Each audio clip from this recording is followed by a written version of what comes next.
Alors on va commencer par les applications du produit scalaire et une importante, c'est l'obtention des relations métriques dans un triangle. Alors, plus exactement, une relation métrique dans un triangle. C'est le théorème de Pythagore généralisé ou le théorème d'Al-Kashi. Donc ici vous avez un triangle ABC et vous voulez exprimer BC carré. Alors regardez bien la méthode, puisque c'est en fait cette méthode-là qui est souvent utilisée dans les exercices. On a un carré d'une longueur, et ce qu'on va faire, on va transformer ce carré d'une longueur par un carré scalaire. On sait que BC carré, c'est le vecteur BC scalaire lui-même. Et c'est ce qu'on va écrire. On va écrire BC scalaire BC. Et là, on va utiliser la relation de Charles avec le point A. Donc on va écrire BA plus AC, scalaire, ici c'est produit scalaire, BA plus AC, égal, donc je l'écris ici, donc on avait BC carré, et là on va utiliser la bilinéarité. Donc c'est comme un développement, pour dire les choses simplement, hein, c'est pas un développement, hein, c'est ce qu'on appelle la bilinéarité. Donc on va faire ici BA scalaire BA.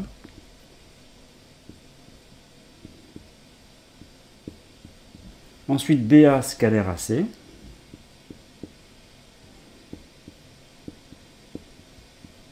Ensuite AC scalaire BA.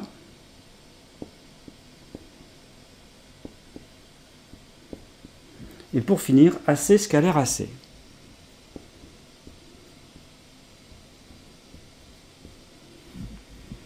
Donc vous voyez, c'est uniquement du produit scalaire. Alors BA scalaire BA, c'est le carré scalaire. Et le carré scalaire, c'est le carré de la longueur. Donc ici, c'est BA carré. Ici, AC scalaire AC, c'est le carré scalaire, donc c'est le carré de la longueur. Donc, plus AC carré. Ici, j'ai BA scalaire AC et j'ai AC scalaire BA. Mais on sait que le produit scalaire est symétrique, donc ça, c'est pareil que BA scalaire AC. Donc, j'ai BA scalaire AC plus BA scalaire AC, donc j'ai plus de BA scalaire AC. Et je vais remplacer le vecteur BA par moins AB. Donc je vais remplacer par moins AB, et le moins je vais le mettre devant, ça c'est également une propriété de la linéarité. On sait que lambda U scalaire V, c'est lambda fois U scalaire V. Ici lambda c'est moins 1. Donc ça me donne ici, alors BA carré, je vais l'écrire AB carré, hein, c'est une longueur, hein, plus AC carré.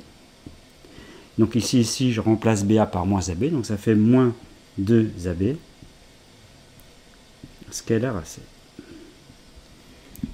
Et pour finir, on remplace le produit scalaire par la définition avec l'angle géométrique. Donc ça fait AB carré plus AC carré moins 2 fois AB fois AC fois cosinus l'angle BAC, c'est-à-dire l'angle à chapeau. Donc je vais y réécrire, et cette formule qu'on obtient, elle s'appellera la formule d'Al-Kashi. Alors voilà ce qu'on a obtenu. BC carré égale AB carré plus AC carré moins 2AB fois AC fois cosinus à chapeau. Alors ça, c'est le théorème de Al-Kashi, Pythagore généralisé.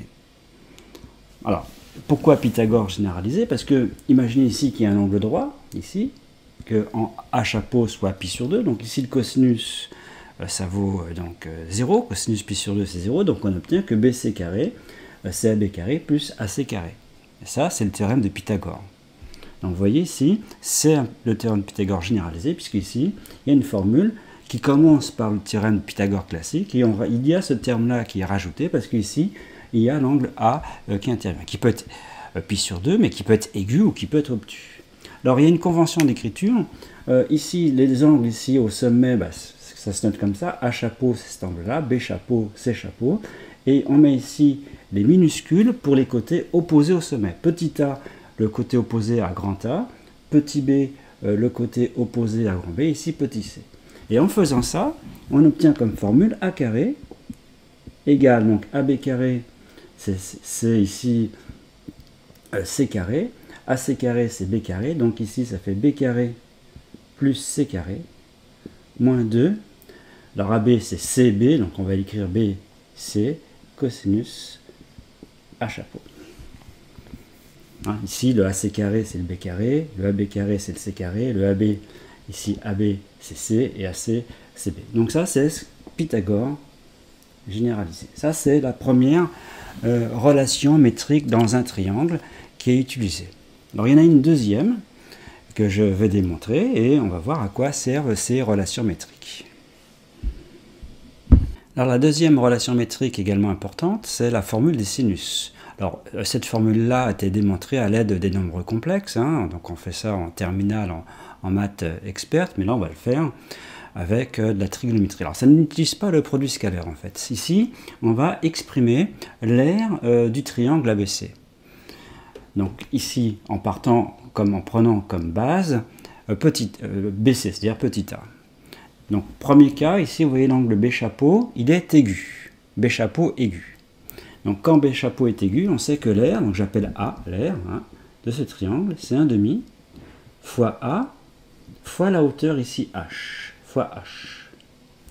Mais vous regardez, le triangle AB, ici j'appelle H, ici le pied de la hauteur. Si on regarde le triangle ABH, qui est rectangle en H, ici petit h s'exprime avec B chapeau. En fait, c'est AB fois sinus B chapeau. Donc c'est C sinus B chapeau. Donc 1/2 de AC sinus B chapeau. Ça, c'est le cas où l'angle B chapeau est aigu. Maintenant, on va le faire dans le cas où B chapeau est obtus. Alors voilà la figure dans le cas où l'angle B chapeau est obtus. Parce que ici, dans ce cas-là, la hauteur elle est à l'extérieur. Donc ici, la formule qui me donne l'aire, ça commence par 1/2 de A fois H, comme tout à l'heure. Mais cette fois-ci, H, on l'obtient en prenant ce triangle-là, ici, ABH. Et c'est l'angle alpha ici, vous voyez, qui est utilisé. Donc ici, c'est AB. AB, ça veut dire C, petit c.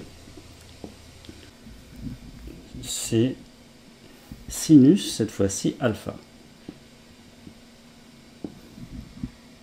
Or, alpha, on remarque que alpha, c'est pi moins B chapeau.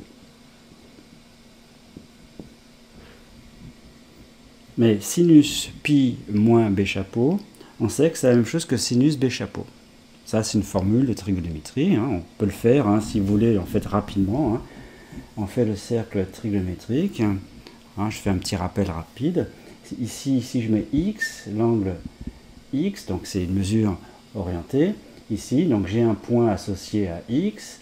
Et ici, je mets pi moins x. Pi moins x, ça correspond ici à ce point-là. Alors, je vous rappelle, le sinus, c'est l'ordonnée.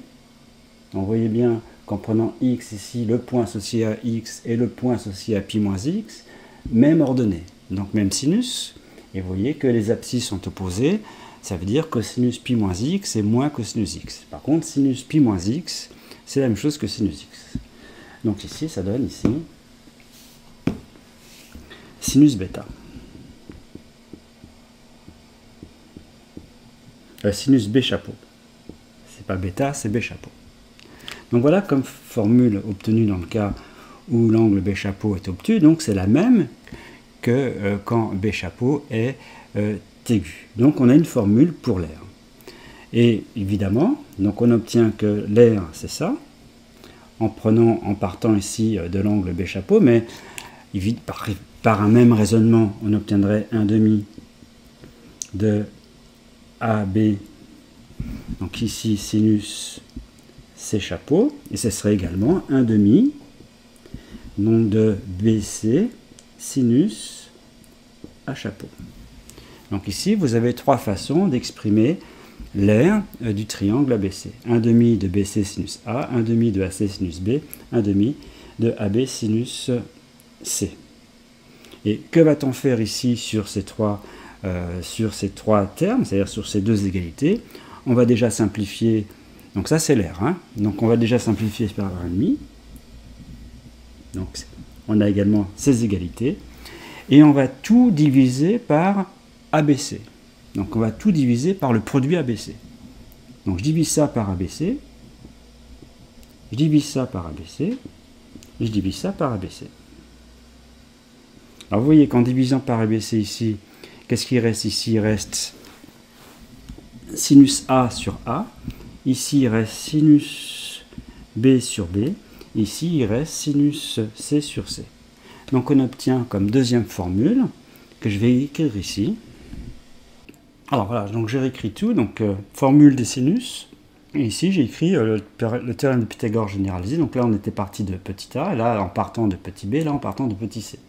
C'est exactement les mêmes formules, on inverse le rôle de a, ici de b, de c, etc. Bon, donc on obtient ces 4 formules si vous voulez. Donc que peut-on connaître dans un triangle? On peut connaître les 3 côtés, petit a, petit b, petit c. Alors si on connaît petit a, petit b, petit c, on va en déduire la valeur des angles. Les angles, ils sont parfaitement déterminés. Alors, quelle formule va-t-on utiliser? Eh bien, on va utiliser Pythagore généralisé. Parce que si on connaît petit a, petit b, petit c, ici, on va en déduire avec cette formule le cosinus de a chapeau. Il suffit de remplacer a, b, c par leur valeur. On isole cosinus a chapeau. Alors, cosinus a chapeau, une fois que vous avez la valeur exacte de cosinus a chapeau, vous induisez une valeur approchée de a chapeau avec la calculatrice, ou sinon, si on trouve une ligne trigonométrique pour le cosinus, une valeur connue du cosinus, on induit la valeur exacte de l'angle à chapeau. Et pareil pour B chapeau. Alors il suffit d'avoir 2 angles dans un triangle, une fois qu'on a 2 angles, on a le 3e. Donc voilà comment on calcule l'angle. Je pourrais prendre des valeurs numériques, remplacer, puis isoler ici le cosinus. Alors, le cosinus, ici, attention, on peut obtenir un cosinus négatif. Pourquoi on peut obtenir un cosinus négatif? Puisque quand on fait des calculs, il se peut très bien que l'angle A chapeau soit un angle ici obtus. D'ailleurs, c'est le cas sur ma figure. Il est obtus. Alors si le cosinus, si A est obtus, ça veut dire il est entre pi sur 2 et pi. Le cosinus, il est négatif. Donc, parfaitement possible d'avoir un cosinus négatif. Par contre, un sinus, qu'il soit aigu ou obtus, l'angle, le sinus, lui, il est positif. Bien. Alors maintenant, imaginez qu'on connaisse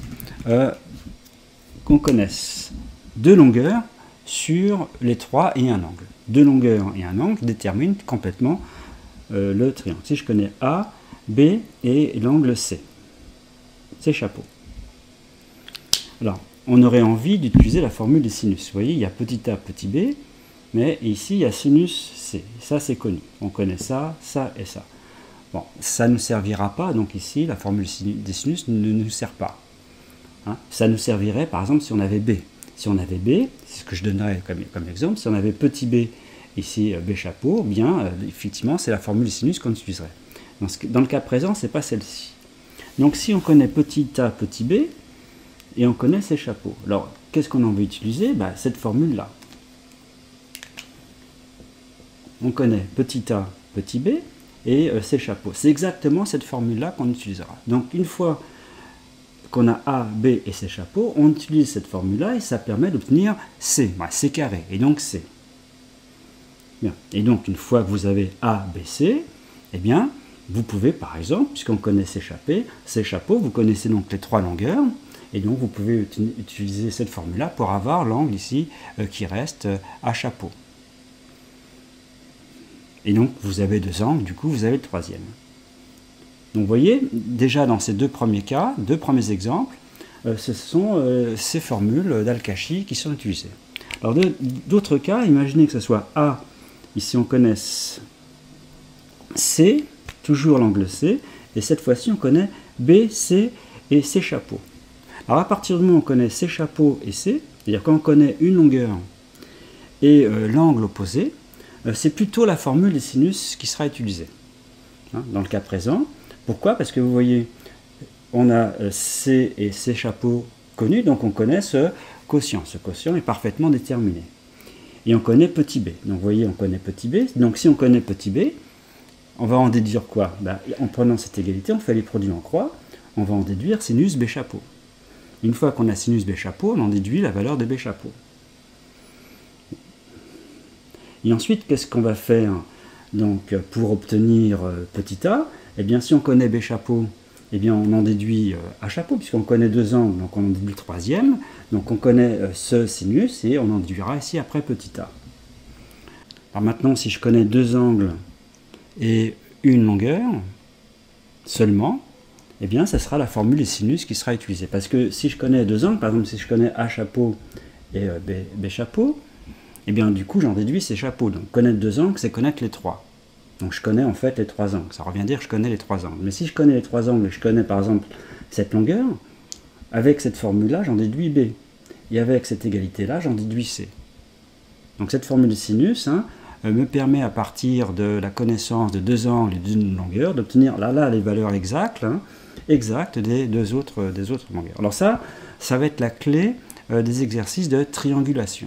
Ce sera sur une autre vidéo, triangulation. Donc voilà comment ces deux relations métriques sont utilisées pour, connaissant des renseignements sur un triangle, comment connaître les autres. Parce qu'un triangle peut être caractérisé de plusieurs manières.